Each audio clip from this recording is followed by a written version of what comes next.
Bismillahirrahmanirrahim. Assalamualaikum warahmatullahi wabarakatuh. Izin Bu Ira, Ibu Direktur, ingin menyampaikan materi ini sebenarnya grogi juga ini tadi di fotonya dibarengin sama Ibu Direktur, Ibu Direktur. Iya, tapi gara-gara pemateri pertama, ya. Rekan sejawat. Iya, kayak korban dari Pak Wahyu CS ini, Pak Wahyu, Pak Ariel.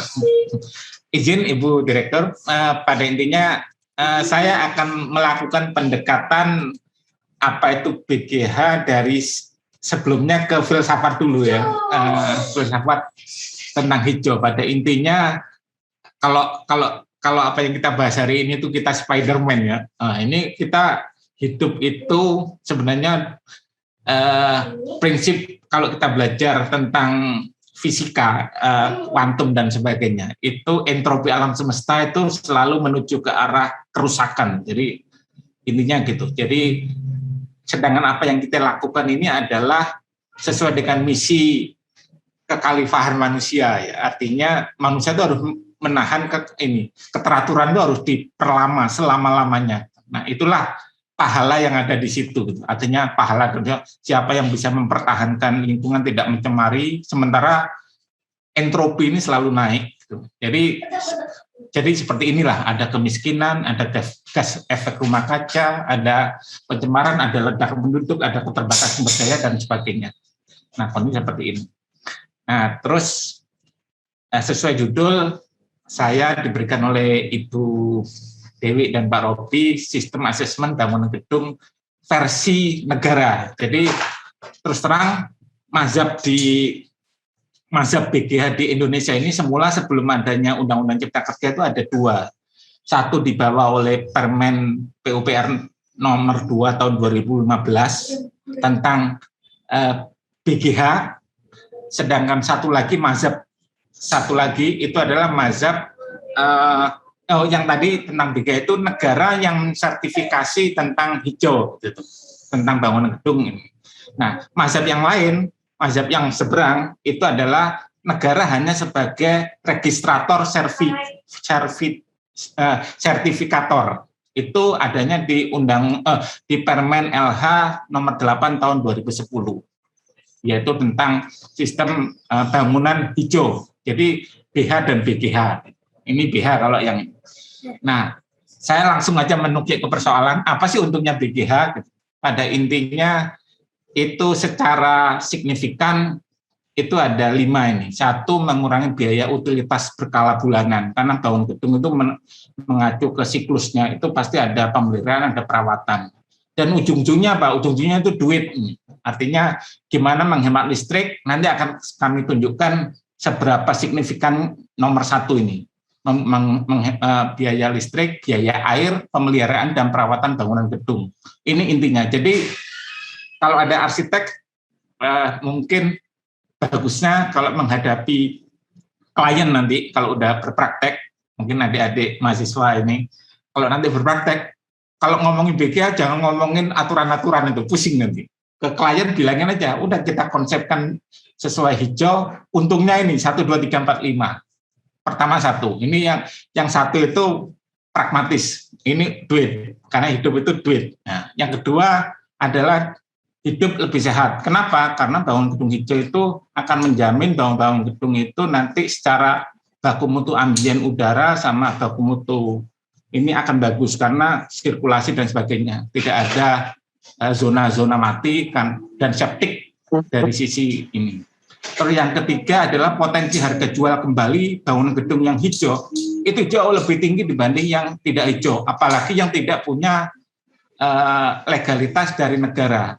Jadi contohnya apa, yang tidak punya IMB, tidak punya ini. Sebagai contoh, sebagaimana sepeda motor atau mobil.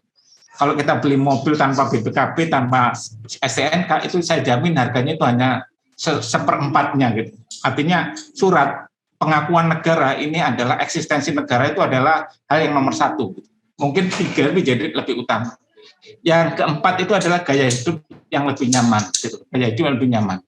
Terus yang kelima itu adalah inspirator.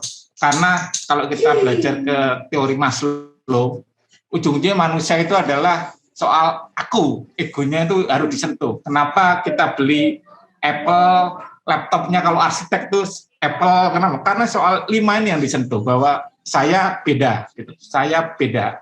Jadi perbedaannya itu adalah inspirasi kebanggaan. Ini saya tidak dengan, saya pro hijau, saya pro bumi, gitu. Jadi ini secara ini. Nah, gambarnya lebih detail itu dilihat ini, Bapak Ibu. Jadi apa yang tadi saya sampaikan yang nomor 1, 2, dan 3 itu terutama ini. Ini adalah satu tadi sebagaimana tadi yang sudah disampaikan oleh Ibu Dirjen dan Ibu Direktur. Yang sebelah kanan ini adalah gedung Menteri. Jadi di Pattimura 20 itu ada komplek kawasan, satu otoritas, itu namanya Kantor Pusat PUPR. Disebut kampus. Jadi kalau ada kampus PUPR itu sebenarnya singkatan dari Kantor Pusat PUPR. Nah ini yang paling gede, ini adalah gedung tempat bermukimnya makam tempat singgasananya Menteri PUPR. Artinya dari sini kita lihat bahwa dari sisi lantai bangunan, luas lantai bangunan, ini gedung Menteri jauh lebih besar dibanding gedung Dirjen Tata PSDA. Kita lihat. Tapi Bapak Ibu lihat bahwa silernya itu yang PSDA itu jauh lebih besar, 700 TR, sedangkan yang gedung Menteri 600. Ini kebayang kalau dirupiahkan ongkos per hari, per bulan, per tahun akan ketemu uang yang penghematan bisa miliaran dari gambar ini. Kenapa? Karena yang gedung Menteri PR itu platinum, sertifikasinya pemenang ASEAN Energy Award, pemenang ASEAN Energy Award sejak tahun 2014 sampai sekarang. Jadi dari sini saja, dari gambar ini udah banyak cerita bahwa inilah keuntungan realistis dari kalau bangunan gedung itu dicetak sesuai dengan lingkungan. Nah, kalau bicara aturan, tadi ada pertanyaan dari Bapak dan Ibu, sebenarnya insentif, kalau bahasanya terminologinya adalah terminologi insentif bangunan gedung hijau. Ini ada di PP 16, bahwa pemilik itu akan mendorong ini, terus ada promosi, ini ada, karena menyentuh apa yang tadi disampaikan. Di samping itu perlu diketahui, seluruh instansi tanpa kecuali di negara ini, bahkan di dunia, itu sudah menuju ke hijau. Tidak hanya soal arsitek, tidak hanya soal sipil, tidak hanya soal lingkungan, ini bahkan Kementerian Keuangan itu ada, OJK juga sudah menerbitkan peraturan soal asuransi hijau, sukuk hijau, pembiayaan hijau. Bahkan sekarang lagi disusun adalah taksonomi hijau. Nah, untuk pemerintah daerah itu nanti ada kemungkinan diizinkan di dalam PP ini adalah insentif KDP, KLP. Dan termasuk juga kemungkinan nanti pengurangan PBB, pajak bumi dan bangunan, ujungnya itu. Jadi ini mungkin bisa segera menjawab. Nah, kenapa? Karena pada intinya sekarang tadi sudah disampaikan oleh Bu Direktur bahwa BGH ini pada prinsipnya adalah soal standar dokumen dan standar teknis, jadi pemenuhan standar. Kalau kita mengacu ke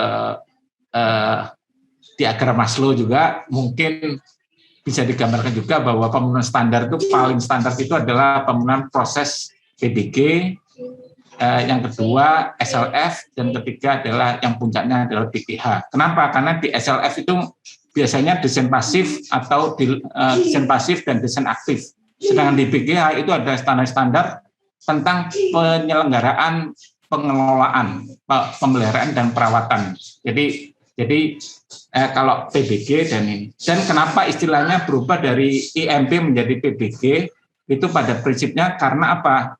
Kalau IMB itu kesannya ada perizinan. Jadi negara mempersulit kepada masyarakatnya, ini ada izin namanya IMB gitu. Padahal kenyataannya gempa katakanlah indeks 0,3, katakanlah indeks gempa sekian, angka sekian itu bukan negara yang memaksakan, itu adalah alam gitu. Jadi kodrat Tuhan kepada lingkungan di Indonesia gitu ya, atau di sebuah tempat itu memaksakan bahwa ini kalau ingin nggak roboh itu harus memenuhi standar seperti ini, itu ada di dalam indeks koefisien di dalam gempa maupun yang lainnya. Makanya itu yang harus dipenuhi. Jadi negara hanya memastikan pemenuhan standar. Jadi itu bedanya PBG, filsafat PBG dengan filsafat IMB. Kalau IMB istilahnya diada-adain gitu kan, izin seolah-olah gitu. Tapi kalau PBG ini alam gitu. Hanya didokumentasikan dalam bentuk SNI dan standar peraturan yang lain. Ini.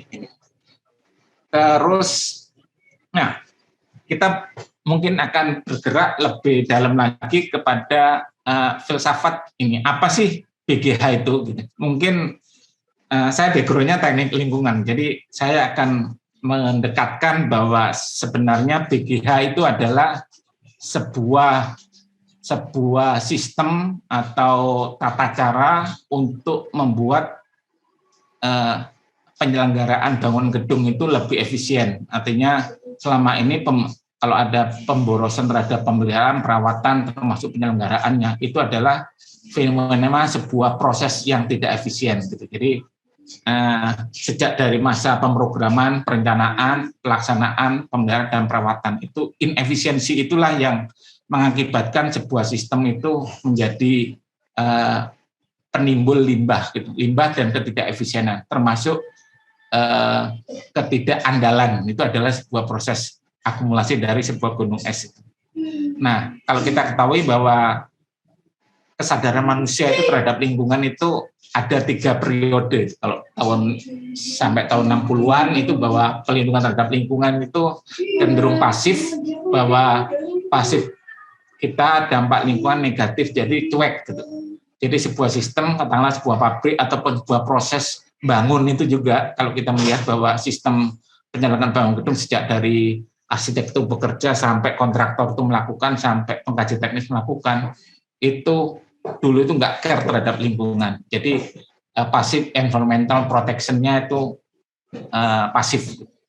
Terus tahun 60-an sampai tahun 70-an itu pelindungan mulai aktif. Tapi aktifnya itu reaktif, gitu. Jadi aktifnya itu pada skala N4 sistem. Jadi ada penyemaran baru diolah.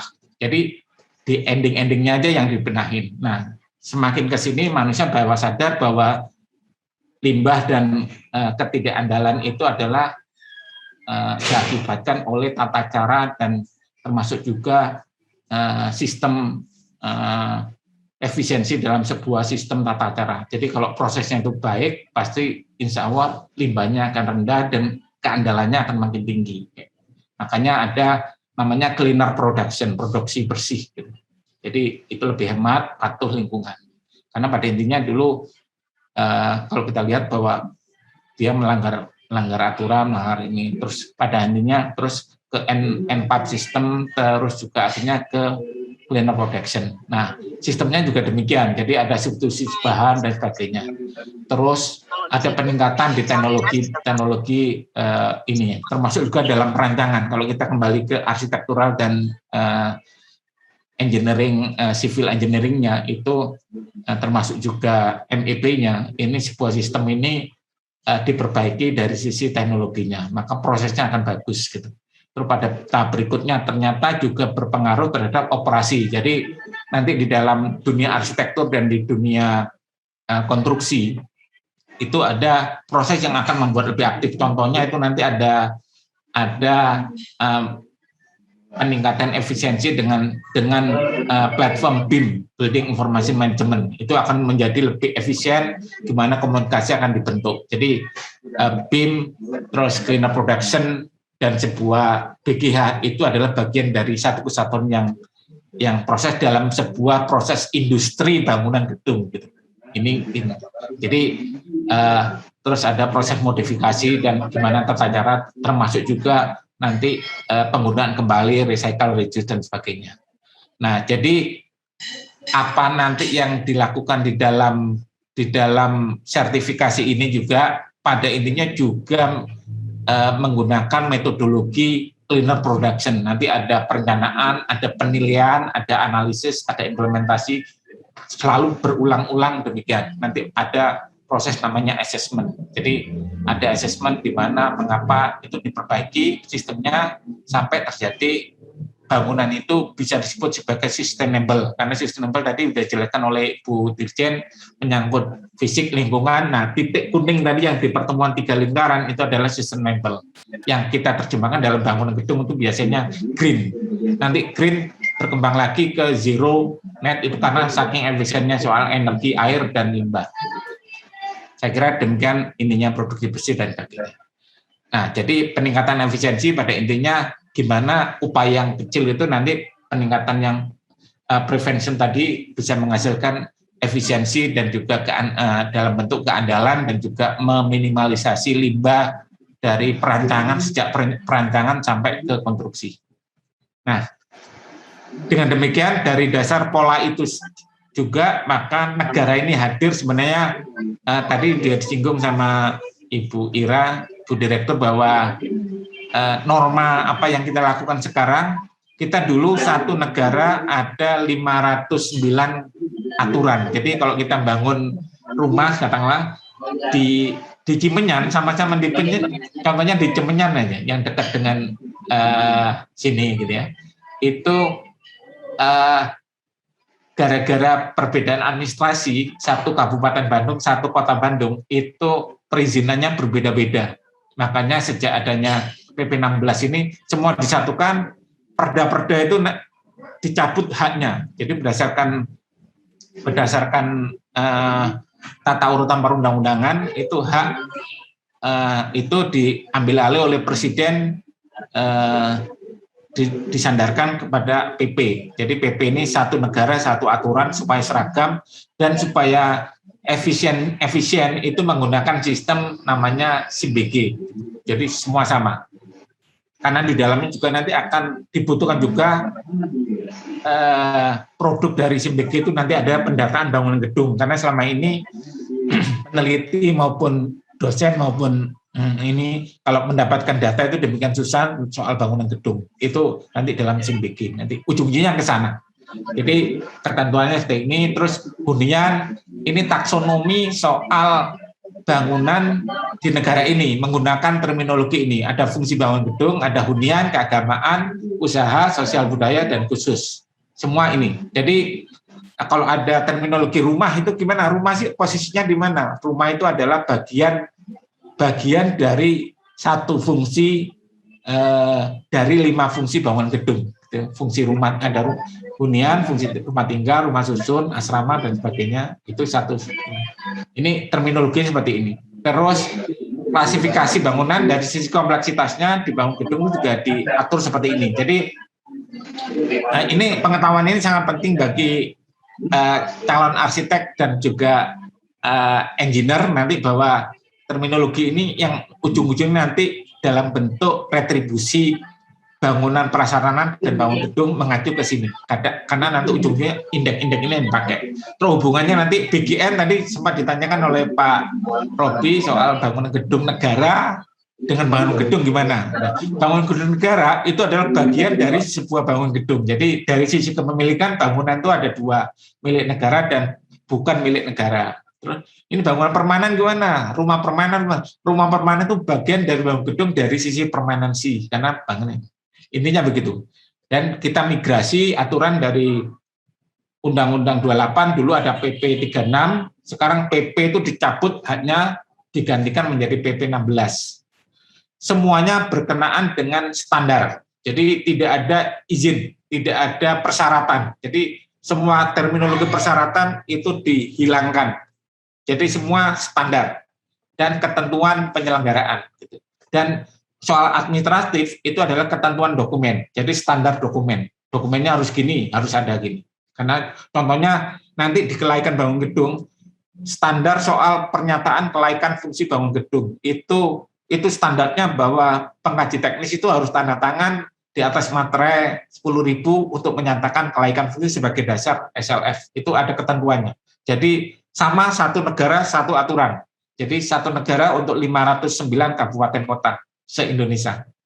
Nah ininya efisiensi, jadi bangunan gedung hijau itu pada intinya bukan perintah Menteri PUPR, tapi perintah PP. Ya, Ini sebagai ini, karena masih banyak yang berpendapat bahwa itu perintahnya perintah Permen PUPR, bukan. Pemenuhan standar bangun gedung ini pada intinya adalah perintah dari PP.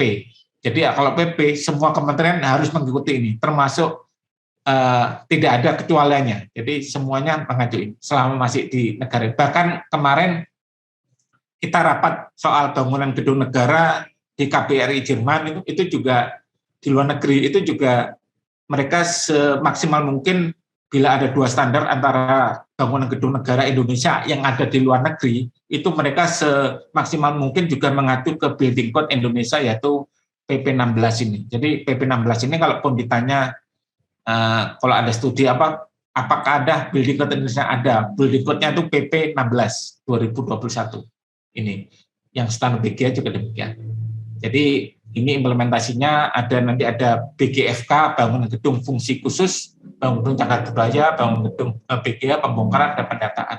Ini semua diatur amanatnya. Terus siapa nanti yang akan menyelenggarakan atau memeringkat atau mensertifikasi tentang BGA? Ujung dari NPAP ini nanti itu adalah tim profesi ahli yang dulunya disebut TABG. Kalau di DKI dulu TPAK, TPAP, ini sekarang semua seragam, permen-permen hijau, permen ini, itu semua dicabut kewenangannya, semua harus mengacu ke PP 16. Nah, dengan rating, bahasa umumnya, generiknya rating, bahasa PP-nya adalah penilaian kinerja yang ditetapkan oleh Menteri PUPR. Nanti ada tim profesi ahli, tim penilai bangunan dan sebagainya. Nah, ini asosiasi profesi ini adalah pihak-pihak yang berkompeten di dalam penyelenggaraan BGH ini. Nah, BGH mengikuti mekanisme bagaimana? Mengikuti mekanisme penyelenggaraan bangunan gedung. Jadi terminologinya adalah penyelenggaraan bangunan gedung. Jadi bangunan gedung itu ada perencanaan, ada pelaksanaan, pemanfaatan, ada pelestarian bila ada proses pelestarian dan historis, dan berikutnya ada pembongkaran dengan titik kontrol terhadap quality control dan quality assurance PBG dan SLF, dan sebelumnya ada kajian teknis. Ini mekanismenya sama.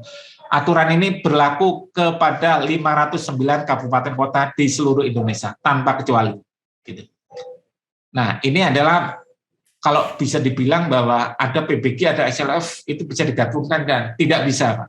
Karena pada intinya PBG itu adalah pengendalian mutu, sedangkan SLF itu penjaminan mutu. Jadi negara hadir mengontrol soal kualitas sebelum bangunan itu dibangun, direncanakan, terus dapat persetujuan, karena setelah melewati standar-standar sesuai dengan kondisi tanah ataupun site lapangan, terus setelah itu dibangun, ada proses penjaminan mutu sebelum dihuni. Nah, ini semua masuk ke dalam building code, dan building code bangunan gedung itu di Indonesia itu adalah PP 16.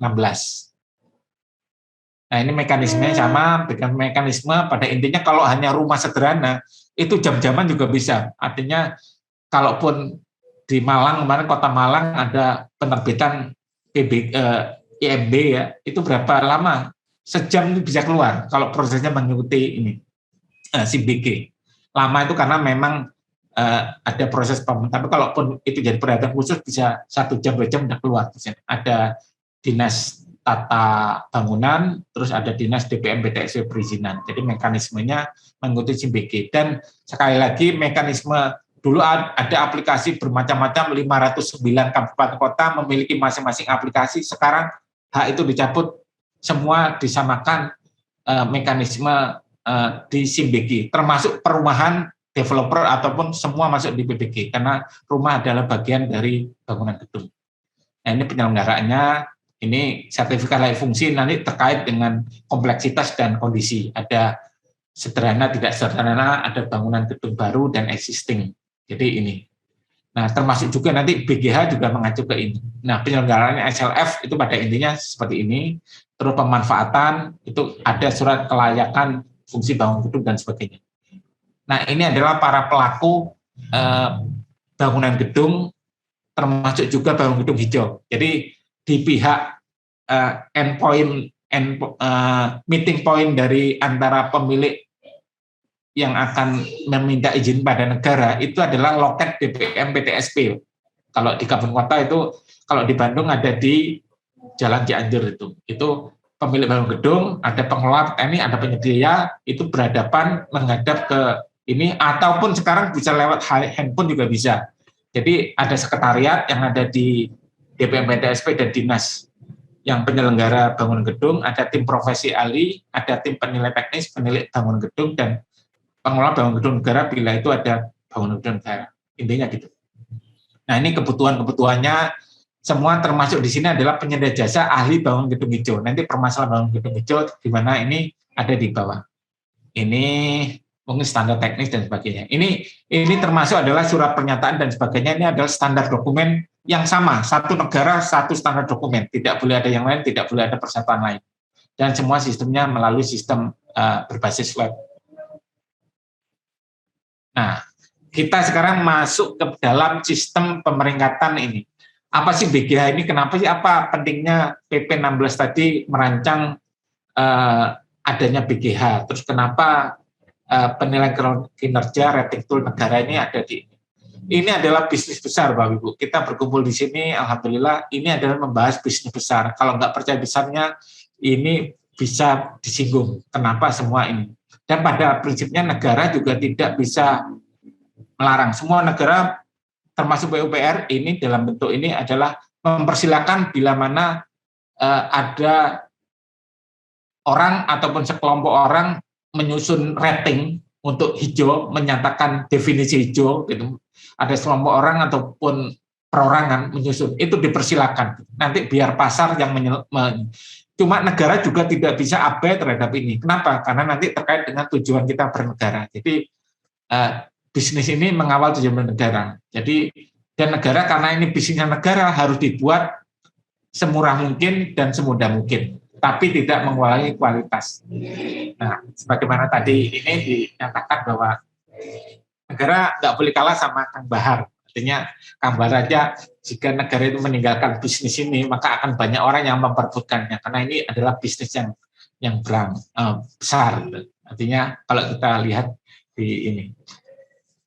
Ini tadi disinggung keterkaitan pemetaan seluruh bangunan yang ada di lingkungan kita, di negara kita, pada intinya dipetakan termasuk kawasan ini dalam bentuk satu skematis matrik keterkaitan antara bangunan prasarana dan bangunan gedung serta lingkungan. Jadi kalau arsitek kan bicaranya lingkungan, kalau terkait dengan undang-undang bangunan gedung, terus kalau terkait dengan undang-undang PKP itu bicaranya kawasan. Semua dipetakan di sini. Jadi di horizontal itu ada fungsi bangunan dari sisi fungsi, nanti ada bangunan gedung sederhana dari sisi kompleksitasnya, dari zonanya, dari tinggi bangunan, dari kepemilikan, bangunan milik negara, milik perorangan dan sebagainya. Ini dari sisi vertikalnya ada bangunan gedung, ada bangunan prasarana atau infrastruktur, ada PUPR, ada non PUPR ya, yang di amanatnya berdasarkan undang-undang dikelola oleh ini di amanat.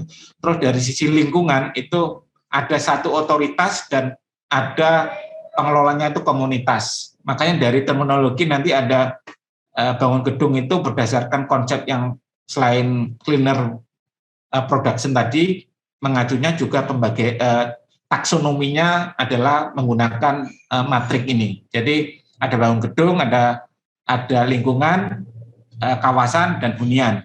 Sedangkan bangunan prasarana ini ada permen lagi, namanya penilaian kinerja Permen 9 nomor 2001. Mungkin ini relatif ini. Kita mengaji yang bangun gedung dan lingkungan kawasan.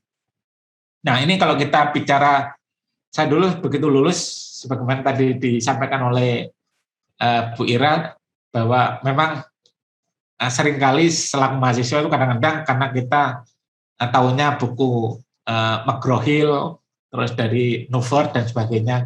Jadi kurang paham peta soal perundang-undangan yang berlaku. Jadi kalau bisa saya petakan ini objek ini antara undang-undang PKP yang di bawah perumahan kawasan permukiman dan kawasan perumahan, undang-undang 28 tentang bangun gedung, Undang-Undang 17 tentang jasa konstruksi dan Undang-Undang tata ruang. Kalau kita lihat tata ruang itu terkait dengan kawasan budidaya dan kawasan lindung. Yang kawasan lindung itu konsepnya itu kan secara konsep gampangnya makin dibiarin makin bagus itu. Kenapa? Karena menyangkut hutan. Jadi hutan kalau dibiarin makin bagus. Nah, yang diatur adalah di dalam ini adalah kawasan budidaya. Nah, Undang-Undang jasa konstruksi terminologinya di dalamnya secara implisit menyatakan ada bangunan sipil, ada bangunan gedung. Nah, Undang-Undang Bangun Gedung yang diurus itu adalah Undang-Undang Bangun Gedung, tapi di dalam retribusinya nanti ada secara implisit menyangkut ke Kementerian Keuangan dan Kementerian Dalam Negeri itu ada retribusi PBG, nanti mengacu ke bangun gedung dan bangunan prasarana. Yang bangun gedung terbagi menjadi 5, fungsi hunian, ekonomi, sosial, budaya, keagamaan, dan khusus. Yang 4 terakhir tadi ini di dalam Undang-Undang PKP disebut sarana. Nah, bangunan hunian di dalam Undang-Undang PKP ada macam-macam, ada rumah negara, khusus, umum, swadaya, ini rumah. Terus ada rumah dan utilitas dan prasarana. Ini disebut perumahan terdiri dari prasarana, utilitas, rumah, itu prasarana, itu ada permukiman. Mungkin itu peta ininya. Ini relatif memahaman.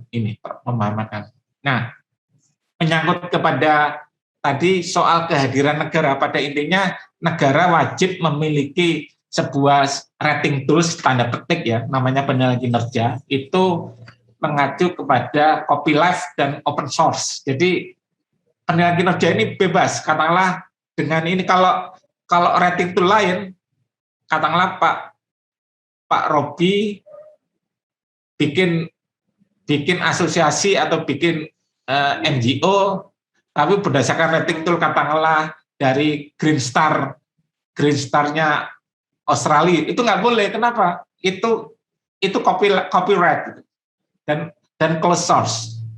Nah, tapi dengan menggunakan ini negara hadir ini dibuka. Jadi copyleft, silakan mau bikin organisasi, mau bikin partai. Kemarin ada Partai Hijau ya, saya sempat dengar isu itu bikin menggunakan rating tool ini sebagai roh dari organisasinya, dipersilakan. Nah, intinya rating tool di dalam BGH yang berdasarkan PP 16 ini ada 165 standar poin yang diatur, menyangkut tadi disebutkan oleh Bu Direktur, terus 7 ordo pemenuhan. Jadi 7 ordo ini semacam pertandingannya. Jadi ada BGH baru, wajib, yang 5.000 ke atas tadi, yang lainnya itu disarankan. Ada BGH baru disarankan, existing, ada yang wajib, ada yang disarankan. Ada kawasan baru dan kawasan existing. Jadi ini yang ordo ini yang nih. Terus tahapan yang diselenggarakan itu mengacu ke 4 tahapan penyelenggaraan bangun gedung. Ada 3 peringkat. Peringkatnya utama, madya, dan pratama. 2 kategori wajib dan disarankan. Logonya 1 Garuda Pancasila. Gitu. Nah, penilaiannya itu pada intinya ada 2 kelompok besar, yaitu bangunan gedung dan lingkungan. Kalau kita bicara arsitek itu bicaranya lingkungan. Ada RTBL, ada dan lingkungan ini. Nah, lingkungan tadi bicaranya menyangkut ke 1 pengelola, namanya kawasan, gitu. Kawasan. Ada yang baru, ada yang existing, dan 1 lagi yang komunitas. Nah, inilah tempat pertandingan dan borangnya ada 16. Dari 1 sampai ke 16. Borang-borang untuk audit asesmen tentang pemeringkatan hijaunya sampai mana, sejak tahap perencanaan, konstruksi, dan ini. Dan masing-masing ini ada borang-borangnya. Gitu. Ya. Itu terus, nah ini simbol BGH adalah tadi banyak sekali di-state sama Ibu Direktur disampaikan, BGH itu adalah simbol kehadiran negara. Kenapa? Pada intinya, ya, negara menjamin melindungi segenap tumpah darah Indonesia mencerdaskan. Jadi artinya kemerdekaan. Ini kalau kita bicara sesuai dengan mata kuliah ini, kita negara Indonesia sekarang wajib menyatakan kemerdekaan hijaunya sesuai dengan negara sendiri. Kenapa? Karena masing-masing rating tadi nilai kriteria dan subkriteria itu setiap rating itu berbeda-beda tergantung dari background dari yang merating gitu. Jadi, nah sekarang kita bangsa Indonesia, ratingnya dari mana? Dari background kita sendiri. Jadi kita bebas menyatakan kemerdekaan hijau kita. Jadi mata kuliah ini sangat ini. Jadi kalau menyatakan bahwa kemerdekaan hijau ini nyatakan sejak ini. Terus perdamaian dan abadi. Jadi perdamaian abadi pada intinya bebas, silakan. Bahkan seperti di UI itu bikin eco masjid, rating tool tentang eco masjid dipersilakan gitu. Nanti biar pasar yang akan menguji soal laku atau tidaknya sebuah rating itu. Gitu. Jadi ini untuk bangun. Dan kenapa BGH ini simbol kehadiran negara yang sekali lagi ini wajib hadir gitu. Karena negara nggak boleh abai terhadap kepentingan. Karena menyangkut keadilan sosial. Ini apa arti keadilan sosial dari tujuan kita bernegara gitu ya. Kita ketahui bahwa Indonesia ini harus adil. Jangan sampai yang menikmati indahnya Indonesia itu generasi baby boomers atau generasi milenial yang saat ini. Artinya kalau ada generasi tahun 3000 nanti lahir, dia harus berhak juga menyatakan ini. Jadi keadilan secara time series. Jadi waktu itu negara harus juga menjaga keadilan dari sisi skala waktu. Gitu. Jadi negara berhak menjaga, karena bagaimana juga sesuai dengan filsafat bahwa bumi yang kita huni saat ini adalah titipan dari anak cucu kita, bukan warisan dari kakek moyang kita. Artinya itu yang harus dijaga. Namanya titipan, itu akan diminta sama pemiliknya itu nanti sebagaimana pinjamnya, pada saat pinjam dulu. Gitu. Jadi pada saat pinjam ya balikin sesuai yang ini. Itulah konsep dari keadilan dan konsep dari kehadiran negara. Nah, penyangkut ini kalau kita bicara bahasa dewanya itu adalah penggunaan efisiensi gas rumah GRC, greenhouse effect, karena menyangkut 26 dan ini. Nah, ini mekanismenya, terus ini cara tata penyelenggaraan bangunan gedung berdasarkan SIMBG. Jadi ini bangun gedung hijau, nanti bangun gedung hijau bahwa setiap ini nanti ada namanya penerbitan BGH. Ini mekanismenya. Jadi setiap level ini di level perencanaan ini ada asesmen nanti keluar ini. Di pemanfaatan ini ada asesmen berdasarkan SLF nanti bersamaan dengan itu ada asesmen BGH. Keluar juga sertifikat dan plakat. Di pemanfaatan yang ke N ini pemanfaatan yang pertama setelah bangunan selesai itu nanti per 5 tahun ada namanya SLF. Nah ini juga demikian berkaitan dengan ini juga nanti ada asesmen BGH, keluar SLF dan keluar sertifikat dan plakat. Terus demikian malah pada masa pembongkaran. Di pembongkaran ini hanya keluar surat pernyataan hijau di sini. Ini tidak keluar sertifikatnya tapi keluar surat keterangan. Jadi karena dibongkar, kenapa ini harus ada? Ini harus ada. Ini bukan negara memaksakan kepada rakyatnya harus begini, bukan. Ini adalah rakyat yang memerlukan bila mana ini negara harus ada. Selama ini kan kalau saya sebagai pribadi punya rumah, minta hijau, nggak bisa negara menyediakan. Saya harus melalui NGO tertentu minta ini dan itu biayanya nggak mudah dan tidak murah. Makanya ini itu kewajiban negara untuk. Nah ini adalah ininya begitu. Terus sistemnya ini. Jadi dibuka aja simbg.pu.go.id. Di situ ada juknisnya. Ini nanti sistemnya ada di simbg.pu.go.id. Ya, ini silakan dibuka di sini simbg.pu.go.id. Pakai HP juga bisa. Sekarang mau minta PBG, minta SLF, cukup dari handphone saja. Dan kedepannya itu nanti ada, kalaupun perlu data berapa jumlah meter persegi luas lantai di Indonesia, itu harusnya bisa nanti dapat. Karena selama ini kalau ada kepala dinas kabupaten kota ditanyain oleh bupatinya, ditanyain wali kotanya, berapa sih jumlah bangunan gedung di kita? Jawabnya 3.000 Pak, 5.000 Pak. Oh dari mana? Kalau nggak percaya Bapak hitung sendiri. Nah itu tidak akan terjadi kalau bila mana sistem itu ada dan terpusat gitu. Jadi ini yang harus segera PR besar ini. Karena dari CBG inilah maka segala kebijakan termasuk nanti kebijakan katakanlah pemenuhan rumah subsidi dan sebagainya, ini dari pendataan CBG ini bisa diketahui platform awalnya, jadi basic dari kebijakan ini nanti. Nah, ininya begitu, terdasarnya ini, ya, ini adalah macam-macam bangunan gedung, tadi mungkin disinggung ya, pada intinya sudah, terus ini saya cepat aja mungkin ya. Ini macam-macam, jadi BGH pada intinya ininya adalah ini. Ada Pratama, Madya, Utama. Titiknya 45, 65, dan 80. Poinnya ini.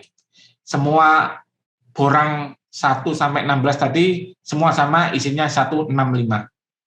Dan ini ikut meramaikan bahwa negara hadir. Kalau yang sebelah kiri ke sini, ini adalah sistem dari sistem luar. Ada BRIN, ada LEED. Memang yang di dunia yang pertama itu kan LEED, BRIN gitu. Lalu ada Green Mark milik Singapura dan Green Star milik Australia. Dan ini. Dan Green Chip ini dari NGO di Kanada yang punya jaringan di setiap negara. Nah, ini ibaratnya ini, bahkan yang lokal juga ada Eko Masjid, jadi silakan di googling aja, ada Eko Masjid UI juga punya rating rule sendiri, Eko Masjid namanya. Nah, ini. Nah, terus ini sistemnya udah ya. Nah, ratingnya nanti ada plakat bila mana perlu ya. Pada intinya karena ini tidak ada retribusi lagi selain PBG. Jadi PBG itu retribusi termasuk dalam ini. Ini bila si pemilik bangun gedung pingin plakat, ini harus bayar sendiri biaya plakatnya, sistemnya. Yang ada di CBG itu hanya print out SLF-nya. Pada intinya begitu nanti. Terus ini sertifikatnya, sertifikat bangun gedung hijau. Logonya itu adalah logo Garuda. Karena ini dokumen negara. Kenapa ini? Kertas kalau di negara ini kertas yang bisa disekolahin, yang bisa dipesantrenin, gitu ya, itu adalah kertas yang ada kopnya Garuda. Makanya BG ini, insya Allah ini akan punya nilai yang ini. Gitu. Jadi intinya begitu. Logonya ini terus yang menerbitkan adalah Bupati Wali Kota. Jadi kalau di dalam forum ini siapa yang berminat jadi Bupati Wali Kota, gunain isu soal pemutihan SLF, pemutihan PBG, pemutihan BGH. Gitu. Katanya Pak Robi ingin jadi Wali Kota Bandung, pakai isu ini. Bila mana saya akan tebar itu sertifikat BGH untuk seluruh penduduk Kota Bandung. Insya Allah akan banyak pemilihnya. Ini bisa digunakan media-media seperti ini. Ini peta jalan bangun gedung nasional, bahwa intinya nanti ada di ESDM, kementerian lain, Bappenas dan sebagainya, itu menyangkut juga bangun gedung, kurang lebih seperti ini. Memang ini belum ditetapkan sebagai keputusan menteri atau peraturan menteri, tapi kurang lebih kemarin di dalam diskusi seperti ini. Nah, ini konservasi bangun gedung yang paling kompleks itu adalah pemeringkatan atau sertifikasi soal ini perencanaan bangunan gedung baru, karena menyangkut 7 hal, yaitu pengelolaan tapak, penggunaan energi, air, udara dalam ruang, ramah lingkungan, sampah, dan air limbah. Masing-masing poinnya ini. Dan dari sini, dari hitungan ini diharapkan bisa konservasi energi 25%, air 10%. Intinya begitu. Terus ini hal yang tidak ada di rating lain, gitu, adalah salah satunya adalah rating pembongkaran. Ini pembongkaran kalau di PP 16 ini diatur ada 2 hal, yaitu upaya pemulihan lingkungan, tapak lingkungan, dan kedua adalah prosedur pembongkaran. Ini masing-masing ini. Terus satu hal lagi, intinya seperti ini nanti pembongkaran, bahwa tata cara pembongkaran sebagaimana tadi disampaikan oleh Bu Direktur soal kinerja pembongkaran itu juga harus mengacu dan ada surat keterangannya. Satu hal lagi yang tidak ada di rating lain itu adalah H2M, hunian hijau masyarakat, di mana masyarakat bisa ikut dalam secara de facto selama ini selama ini kalau sebuah RT saya hijau gitu, itu nggak ada pengakuan negara gitu. Jadi hijau. Kayak ini ya kan, saya bikin rumah hijau gitu, nggak ada pengakuan negara. Nah, dalam hal ini aturan ini yang akan memfasilitasi pemilik sebuah komunitas itu dapat legitimasi dari negara, dapat sertifikat hijau. Kenapa itu penting? Karena ujungnya nanti de facto de jure itu juga perlu dikembangkan. Nah, di sini ada hunian tradisional, katakanlah dari rating ini kita udah mensimulasikan, contohnya kayak Kampung Naga, Kampung Cibuleger di Tasik, Kampung Naga di Tasik, Kampung Cibuleger di Banten, itu dengan menggunakan rating ini dijamin sudah dapat madya. Demikian pula untuk hunian heterogen di perkotaan yang greeny, yang hijau, P2KH dan sebagainya tadi disampaikan oleh Bu Dirjen. Pada intinya dengan menggunakan rating ini, itu insya Allah sudah pratama itu satu kawasan. Jadi bila mana nanti Pak Robi menyalonkan RT, RW, saya kalau nyalonnya RW, nyari RT, pilihlah saya akan membuat sertifikasi lingkungan kita menjadi memiliki sertifikat H2M di ini yang diakui oleh negara. Ini intinya gitu. Jadi ini kisah sukses gedung-gedung ini yang berdasarkan pelaku-pelaku penyusun PP 16 dan Permen 21. Tadi juga disampaikan, mungkin saya cepat aja. Ini adalah gedung-gedung yang sudah di asesmen menggunakan Permen 2 dan Permen 21 campur karena masa transisi. Jadi terkait dengan kontrak, jadi sulit ini kadang-kadang tidak aturan sesuai kontrak mengacu masih tetap permanen, tapi pada intinya sama dengan Permen 21. Ini gedung-gedungnya. Contohnya ini yang sudah level utama, ini BGH pasal ini udah di asesmen.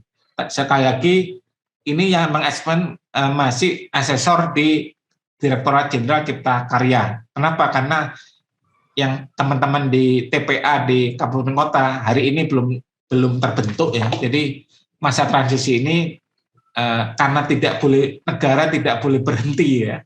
Karena permintaan sertifikasi ini mengalir terus, makanya Direktorat Jenderal Cipta Karya mengambil inisiatif bahwa administrasi negara, kepemimpinan negara ini harus jalan terus, tidak boleh berhenti. Makanya di asesmen baru nanti ada ini ada pasar kementerian PU dan sebagainya, ini yang sudah ini.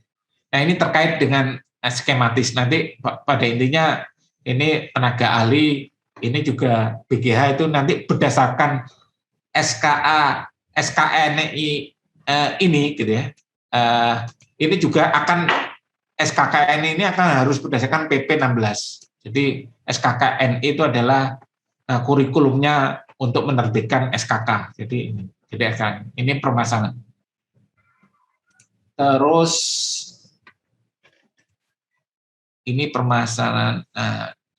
Nah, ini SKKNI yang dalam waktu dekat akan direvisi oleh Jenderal Kerja Bina Konstruksi. Terus ini pentingnya membangun sistem. Marilah kita di sini, mungkin kita duduk di sini membangun sistem bahwa kita sekarang punya waktu, punya kesempatan untuk menyatakan merdeka hijau versi kita sendiri. Jadi kita bangun sistem dari sejak hulu penciptaan sumber daya manusia, mahasiswa, sampai nanti dunia kerja, kita punya sistem sendiri. Pada intinya, karena ini hijau ini lebih cenderung ke business value, makanya perlu sebuah organisasi yang besar, yang inklusif dari semua stakeholder. Jadi demikian untuk menegakkan building code sebagai business value bahwa gedung ini. Jadi kedaulatan hijau itu sangat penting. Sebagaimana ini mungkin sekedar ini mengingatkan bahwa seringkali pesohor-pesohor dunia itu menyatakan bahwa hidup ini yang penting itu bukan kekuatan, bukan kecerdasan, tapi yang paling penting itu adalah adaptasi. Jadi respon terhadap perubahan itu yang harus diutamakan. Kenapa? Respon terhadap perubahan itu yang akan membuat sebuah entitas, sebuah makhluk, atau sebuah apapun itu bisa tetap eksis. Jadi kalau kita lihat, kalau kita belum bergerak, belum apa-apa, kita tidak terkenal, kita bukan apa-apa, kita zero gitu ya. Kalau kita lihat ini ada 4 orang ini, mungkin banyak yang belum kenal siapa ini, gitu.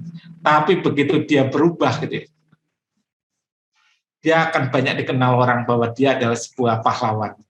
Artinya perubahan itu sangat penting, bahkan di beberapa kitab suci juga salah satu keniscayaan sebuah makhluk hidup itu adalah berubah, hijrah dan sebagainya. Jadi marilah kita berubah untuk menjadi pahlawan. Saya kira demikian.